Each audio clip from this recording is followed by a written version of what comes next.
예레미야 50장부터는 바벨론에 대한 하나님의 심판에 대한 말씀이 계속 이어지고 있습니다. 하나님께서는 그동안 바벨론을 하나님의 도구, 심판의 도구로 사용하셨습니다. 이거 20절하고 21절 말씀이죠. 여호와께서 이르시되 너는, 하나님께서 지금 바벨론에게 말씀하시는 거예요. 너는 나의 철퇴 곧 무기라. 나는 내가 나라들을 분쇄하며 내가 국가들을 멸하며 내가 말과 기마병을 분쇄하며 내가 병과 병거대를 부수며. 바벨론은 하나님의 무기였다라는 겁니다. 하나님의 무기, 하나님의 도구죠. 이상하지 않습니까? 바벨론은 악한 민족입니다. 악인입니다. 그런데 어떻게 하나님께서 악인을 사용하실까요? 하나님은 때로 악인을 심판하기 위해 악인을 사용하시기도 합니다. 하나님의 뜻, 하나님의 어떠한 역사를 이루어가는 그 과정 가운데는 의인만 쓰임받는 것이 아니라 모든 피조물이 다 쓰임받는 거죠. 하나님은 악도 하나님의 통치 아래 있기 때문에 악인도, 사탄 마귀도 하나님께 쓰임을 받는 것이죠. 그렇기 때문에 오늘 말씀을 통해서 우리가 알 수 있는 것은 하나님께 쓰임 받았다고 해서 의인이다라고 말할 수는 없는 것입니다. 악인이 하나님께 쓰임 받았다고 해서 내가 그래도 하나님께 쓰임 받았어 라고 말하면서 자신의 악이 사라졌다라고 착각해서는 안 되죠.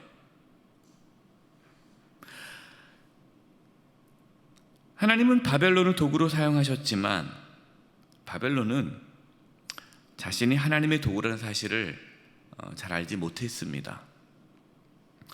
바벨론은 자신들이 주변 나라들을 침략하고 정복하고 약탈하고 짓밟으면서 자신들의 힘이 세서 자신들의 군사력이 있어서 그렇게 주변 나라를 점령하고 빼앗고 있다라고 착각한 거죠. 오늘 말씀을 통해 우리는 중요한 사실을 알아야 합니다. 그것은 하나님께 쓰임받는다고 해서 그것으로 됐다라고 말할 수 없는 거죠. 하나님께 쓰임받는 그 인생 그 자체가 복은 아닐 수 있다는 거예요. 왜? 악인도 쓰임받을 수 있으니까. 하나님께 쓰임받았다고 해서 그 모든 사람이 다 의인은 아니라는 사실입니다. 물론 우리는 하나님께 쓰임받기를 소망해야 합니다. 그러나 악인으로 하나님께 쓰임받아서는 안 되죠. 하나님께 쓰임받는 그 자체에만 관심을 갖는다면 바벨론처럼 하나님께 쓰임받지만 결국 하나님의 심판을 받을 수 있는 악인의 자리에 설 수 있다라는 것을 우리는 늘 기억해야 합니다.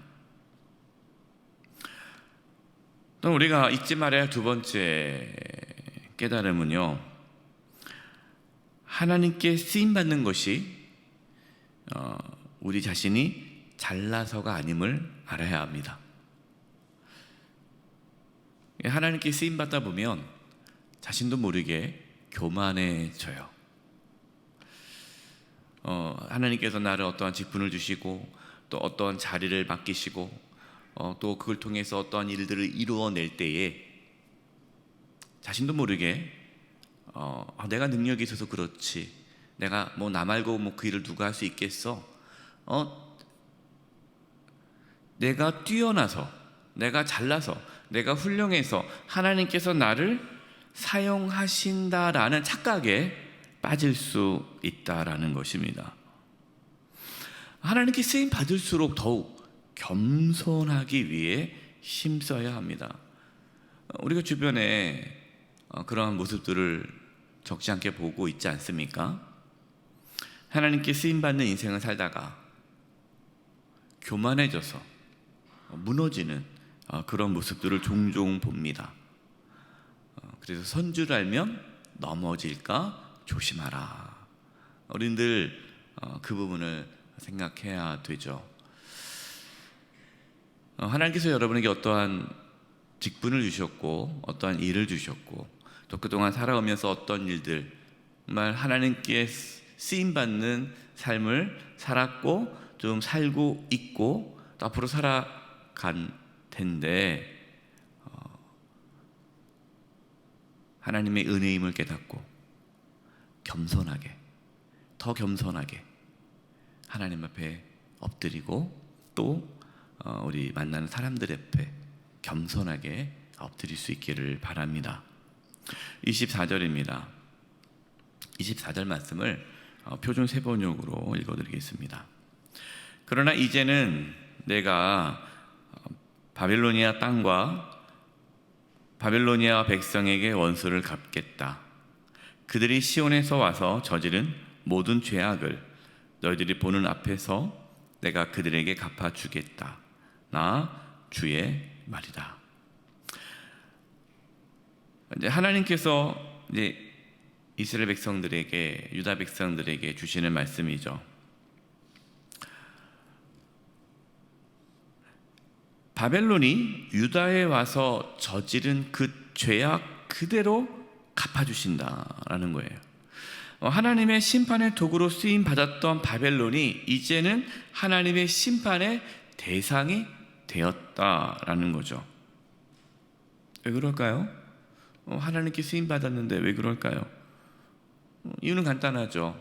하나님께 쓰임 받았지만 바벨론은 악을 행했기 때문입니다. 하나님께 쓰임 받는다고 해서요 자신의 죄가 용서되는 것은 아닙니다. 우리는 그러한 착각에 빠져요. 그래서 내가 하나님을 위해서 이러한 일을 했는데 내가 그래도 하나님을 위해서 이렇게 많이 헌금도 하고 또 봉사도 하고 내가 하나님을 위해서 열심히 살아왔는데 이 정도 죄는 덮어주시겠지. 마치 면죄부처럼 하나님을 위해 한 그 모든 일들을 면죄부처럼 생각하는 분들이 있어요. 어제 그런 얘기를 듣습니다. 어떤 분이 아주 유명한 분이에요. 하나님의 나라를 위해 하나님을 위해 많은 일을 했습니다. 교계 지도자예요.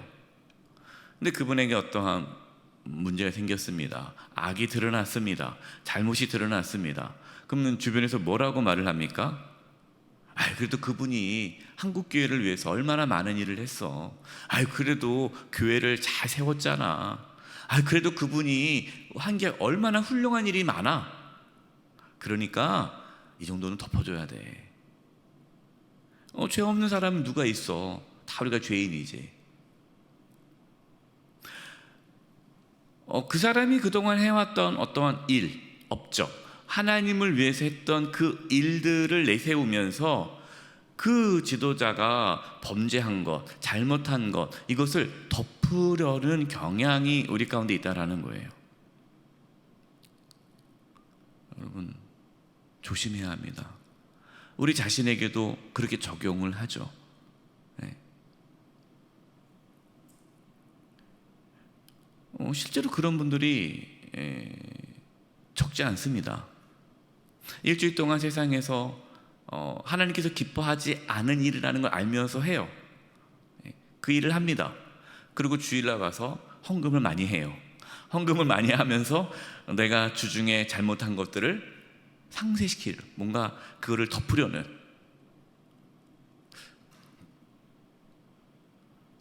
마치 바벨론처럼 하나님께 쓰임받는 그것을 갖고 악을 행해도 괜찮다라고 착각에 빠져서는 안 된다라는 것이죠. 25절과 26절입니다. 여호와의 말씀이니라. 온 세계를 멸하는 멸망의 사나 보라. 나는 내 원수라.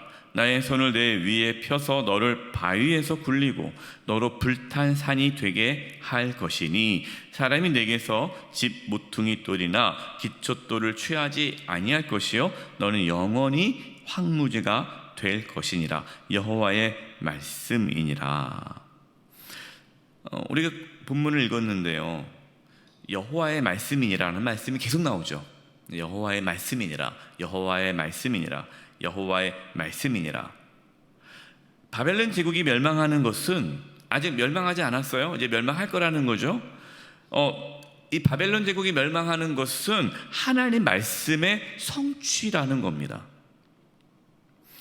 온 세계를 멸하는 그 멸망의 산처럼 보이는 그 거대한 바벨론 제국이 이제 하나님의 원수가 되었고요, 그 막강한 바벨론 제국이 하나님의 심판으로 순식간에 무너지게 될 것이라고 말씀하시는 겁니다. 우리는 바벨론이 무너지는 것을 보면서 악인의 형통을 부러워해서는 안 됩니다. 악인이 이 땅에서 형통하게 살아가는 것처럼 보입니다. 의인이 고통을 받고 악인이 행복한 것처럼 보입니다. 그러나 그것이 전부가 아니죠. 반드시 악인은 하나님의 심판을 받습니다. 그렇기 때문에 우리는 이 세상 살아가면서 악인의 형통함을 부러워해서는 안 됩니다. 그렇게 많은 나라들을 침략하고 절대로 멸망할 것 같지 않았던 그 거대한 바벨론 제국은 페르시아 제국, 성경에는 바사라고 나오죠. 우리가 세계사 책에서는 이 바사, 성경은 바사지만 일반 사람들은 이제 페르시아라고 하죠. 이 페르시아 제국에 의해 멸망을 당합니다. 이것이 28절과 29절이에요. 뭇 백성 곧 메대 사람의 왕들과 그 도백들과 그 모든 태수와 그 관할하는 모든 땅을 준비시켜 그를 치게 하라. 여기서 메대 그리고 도백들과 그 모든 관할하는 땅, 이제 바사입니다. 페르시아죠. 그래서 메대와 바사, 메대와 페르시아를 통해서 바벨론 제국을 심판하신다라고 말씀했고요. 실제 우리는 세계사를 통해서 알죠. 바벨론 제국이 이 메대와 바사 제국에 의해서 멸망을 당합니다. 우리는 오늘 말씀을 묵상하면서 한 가지 사실을 결론적으로 낼 수 있습니다. 하나님께 쓰임받는 것보다 더 중요한 것이 무엇일까요? 하나님을 기쁘시게 하는 삶입니다. 나는 왜 하나님께 쓰임받지 못하나? 나는 하나님을 위해서 어떤 일을 왜 못할까? 우리는 그런 생각이 있잖아요. 뭔가 내가 하나님을 위해서 위대한 일, 뭔가 업적을 남기기 싶고, 뭔가 하나님께 쓰임받는, 그 쓰임받는 것에 대해서 참 많은 관심을 가져요. 물론 중요합니다. 그러나 오늘 말씀을 통해서 우리는 알 수 있습니다. 하나님께 쓰임받는 것보다 더 중요한 것은 하나님을 기쁘시게 하는 삶을 사는 거예요. 하나님을 기쁘시게 하는 삶. 하나님께 쓰임받는다고 해서 자신의 잘못을 합리화하고 하나님께 쓰임받는 것을 마치 면죄부처럼 그렇게 사용해서는 안 됩니다. 늘 겸손하게 하나님을 기쁘시게 하는 삶을 살아가는 우리 모두가 되기를 주님의 이름으로 축원드립니다. 이제 우리 합심해서 기도하겠습니다. 기도할 것은 하나님, 내가 오늘 하루도 하나님을 기쁘시게 하는 삶을 살게 해주시고 우리가 하나님께 쓰임받는 삶을 살 때에 교만하지 않게 해주시고 더 겸손하게 해주시고 우리의 자녀들이 하나님께 쓰임받을 때에 더욱 겸손하고 하나님 앞에 사람들 앞에 겸손할 수 있게 해주시고 하나님을 기쁘시게 하는 그러한 삶으로 쓰임받을 수 있게 해달라고 우리 이 부분을 놓고 합심해서 통성으로 기도드리겠습니다. 하나님 아버지 감사합니다. 하나님 하나님께 쓰임 받기를 원합니다. 하나님 영광을 나타내기를 원합니다. 그러나 악인이 아니라 정말 하나님께서 기뻐하시는 자로 쓰임 받기를 원합니다. 늘 겸손케 해주시옵소서. 하나님, 아무것도 아닙니다. 연약합니다. 마르막대기와 같습니다. 하나님께 쓰임받는 그 삶이 하나님의 은혜임을 깨닫게 해주시고 겸손하게 엎드리는 삶을 살게 도와주시옵소서. 하나님께 쓰임받았다고 해서 그것을 마치 면죄부처럼 사용하지 않게 하여 주시옵소서. 우리 성도님들 하나님을 기쁘시게 하는 삶을 살게 해주시고 우리의 자녀들이 하나님께 쓰임받을 때에 하나님을 기쁘시게 하는 자로 쓰임받을 수 있게 하여 주시옵소서. 하나님 아버지, 늘 하나님을 기쁘시게 하는 삶을 살기를 소망합니다. 하나님께 쓰임받을 때에 하나님께 영광이 되고 또 늘 겸손하게 쓰임받는 인생이 되기를 원하며 늘 하나님의 은혜 안에 살아가는 저희 모두가 되게 해 주시옵소서. 하나님을 기쁘시게 하는 삶을 오늘도 살게 해 주시옵소서. 예수님의 이름으로 기도드립니다. 아멘.